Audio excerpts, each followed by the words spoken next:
Si Mang Ben ay isang probinsyano na lumipat sa syudad kasama ang kanyang pamilya.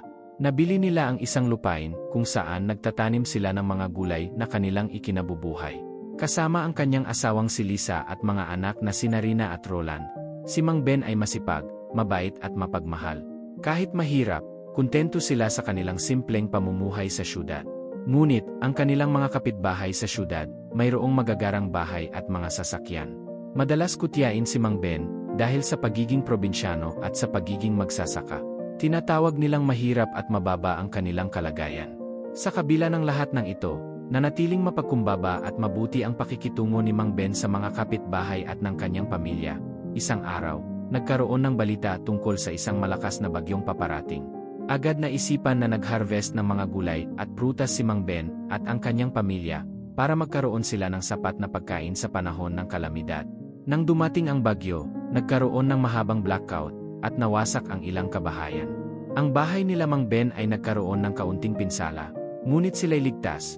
Ilang araw ang lumipas na walang supply ng pagkain at tubig at walang rescue mula sa gobyerno. Ang mga kapitbahay na minsang nang nag-alipusta sa kanila ay dumanas din ng matinding gutom at uhaw. Isa na rito ang pamilyang Santos na madalas magmaliit kina Mang Ben. Nasira ang kanilang bahay at isa din sa matinding na pinsala ng bagyo. Dahil sa kabaitan nila Mang Ben, kinupkop at pinakain nila ang pamilya nito.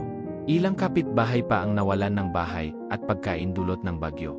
Dahil sanay sa hirap at marunong sa kalamidad, naisip ni Mang Ben at ng kanyang pamilya na magbahagi ng kanilang mga naimbak na pagkain sa kanilang mga kapitbahay na minsan nang nagmaliit at nag-alipusta sa kanila.